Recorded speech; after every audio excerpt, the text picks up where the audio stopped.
మసిల్ని build చేయడానికి whey protein పౌడర్ని compulsory వాడాలా? ఈ మధ్య కాలంలో చాలా మంది నన్ను అడుగుతున్న క్వశ్చన్, మీలో కూడా చాలా మందికి ఈ డౌట్ ఉంటుంది. సో అందుకే ఈ వీడియో చేస్తున్నా, పూర్తిగా చూడండి. సో ముందుగా మీరు తెలుసుకోవాల్సిన విషయం ఏంటంటే, ఫిట్నెస్లో మీరు అసలు ఏ లెవెల్లో ఉన్నారు?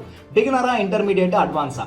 సో ఒకవేళ మీరు బిగినర్ అయితే ఆర్డీఏ రికమెండెడ్ డైలీ అలవెన్స్ ప్రకారం మీరు పర్ కేజీ ఆఫ్ బాడీ వెయిట్కి 1.2 నుంచి 1.4 గ్రామ్స్ ఆఫ్ ప్రోటీన్ ఇవ్వాలి. ఒకవేళ మీరు ఇంటర్మీడియట్ అయితే 1.4 నుంచి 1.6 గ్రామ్స్. ఒకవేళ మీరు అడ్వాన్స్ అయితే 1.6 నుంచి 2 గ్రామ్స్ ఆఫ్ ప్రోటీన్ని మీరు ప్రతిరోజు ఇంటేక్ చేయాలి పర్ కేజీ ఆఫ్ బాడీ వెయిట్కి. సో ముందుగా మీరు తీసుకునే ఫుడ్ ద్వారా మీరు ప్రతిరోజు ఈ ప్రోటీన్ లెవెల్ని రీచ్ అవుతున్నారా లేదా చెక్ చేసుకోండి.